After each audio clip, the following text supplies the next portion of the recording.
This video is brought to you by John Robson Guitar Tuition. If you enjoy the content, please consider supporting the channel by enrolling on a course, purchasing some guitar lessons or a t-shirt, or you can join my Patreon. Now, on with the show. Hello chaps, welcome once again to John Robson Guitar Tuition. As always, I do hope you're well. And Happy New Year to you, because today is January the 1st, no less. Well, at least it is for you. I'm filming this video on the 7th of November, so quite some time in the past. For me, Christmas is on the horizon, but for you it's in the rear view mirror, probably already a fading memory, and you're dreading that credit card bill that's going to land on the doormat at some point during the next few weeks. But what better way to beat the January blues than a little bit of blues? So here it is.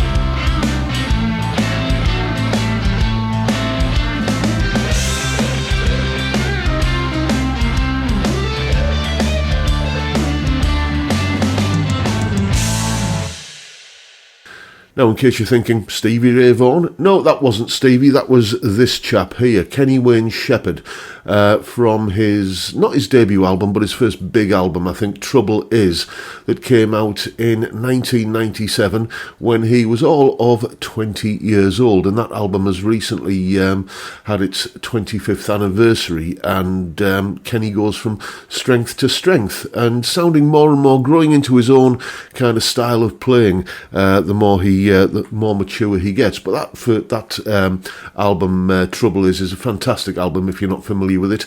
And the song that we were looking at there, or the solo, comes from a song, I should say, called Long Gone. And here's a little bit of an explanation about what's going on in the solo. Solo explanation. Okay, so starting as always with taking a look at what we're actually playing over here. We're sort of in an A blues here with, one or two twists and turns. And we're playing over this, for the most part of the solo, over this kind of bluesy A7 riff.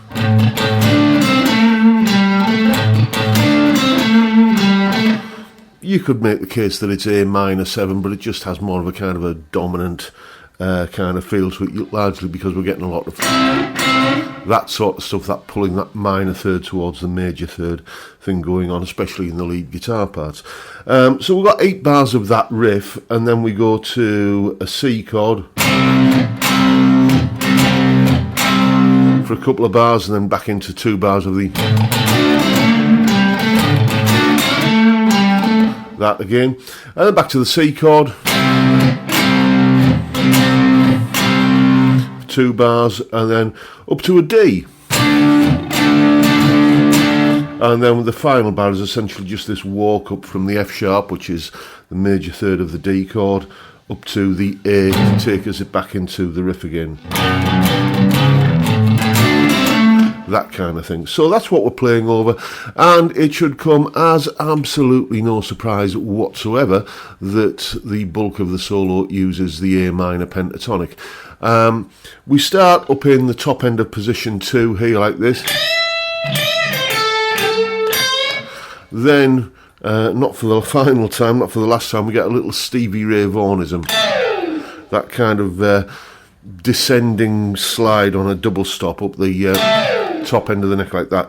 I kind of hear that as coming from the 17th fret, but it's not really critical, to be honest with you. You could do it from the 15th or even the 12th fret. It's more of a kind of sound effect than anything else, just a nice kind of glissando kind of thing like that. So after that we're back into, and then we do this little sort of descending kind of thing that takes us into that position of A minor pentatonic where we go, that kind of thing like that. So in slow motion it's 8th fret on the top E string, pull off from the 10th to the 8th on the 2nd string, and then slide down to the 5th fret, and that puts you in position for the next part of the lick, which is, well, the next few bars really are all based around the top end of that pattern. So from here, so we got.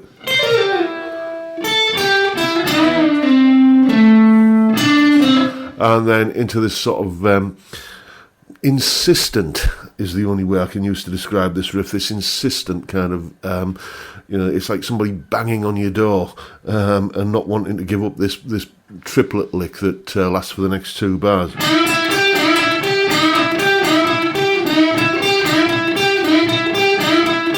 Like that. It just, for me, it has that sort of insistent kind of sound to it. I can't describe it any other way, but that there. So you could play it like that, which is the old sort of, I think of this as the Clapton grip, playing with these 3 fingers like this, or you could do it the textbook way of playing, bringing your little finger in like that. But in a blues situation, I just find it that feels more appropriate, really. And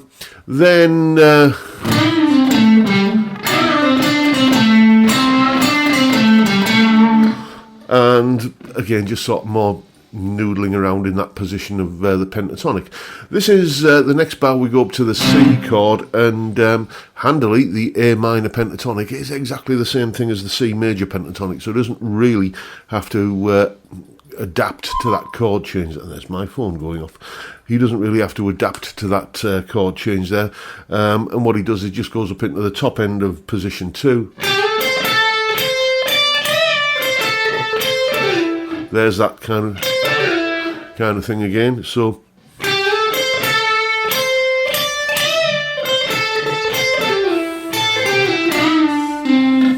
then again we're back into that first position pentatonic there, and then a couple of bars of just kind of noodling around there, and then back into what feels like it's going to be the top end of pattern 2 C major A minor pentatonic again, but he actually kind of plays more of a C minor pentatonic lick here with this again insistent little triplet lick. So bend the 11th fret there, that's a B flat note, so that's kind of what's making me think C minor pentatonic. That note, that's the note there we're bending.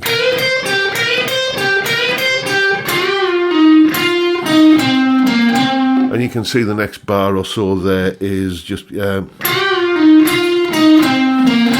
straight out of that C minor pentatonic over the C chord.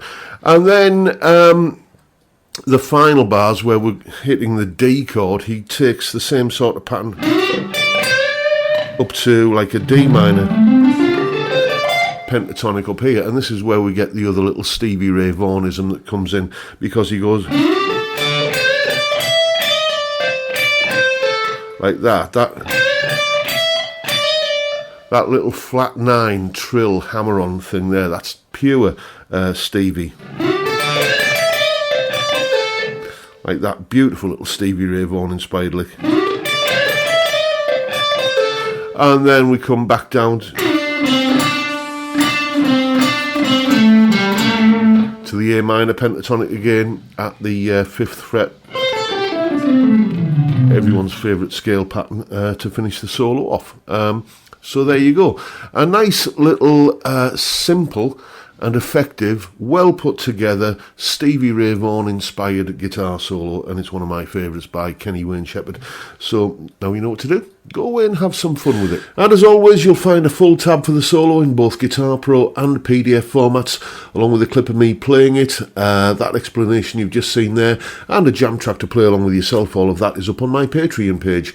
There's the address link in the description. $3 a month and you get access to all of these additional goodies and resources that go along with these YouTube videos. A massive, massive thank you to every one of you who supports me in that or any of the other ways, one of which is I keep saying my new book, but it's been out a while now, Practical Music Theory for the Rock Guitarist. Basically, if it's useful to know in terms of playing rock guitar, then it's in the book. It comes with like a bunch of videos and tabs and audio tracks as well, jam tracks and stuff, and the link for that is also down in the description as well. So just a massive thank you to to everybody who supports me in any of the ways that are all linked down below there. Thank you so much. I am more grateful than I can tell you. But that is the video for today, folks. Hope you've enjoyed what you've seen, and if that's the case, please hit the subscribe button and the notification bell if you haven't already done so. And why not drop me a like as well while you're at it. Don't forget the live stream every Friday, 5 p.m. UK time. We drink beer and talk about music and guitars or whatever else crops up. Great way to kick off the weekend, and I'd love to see you there if you can make it. But for now, I'll bid you all a good day and say thank you so much for watching. Thank you for your time. Look after yourselves, folks. Stay well, stay safe, and above all, stay sane. Bye for now.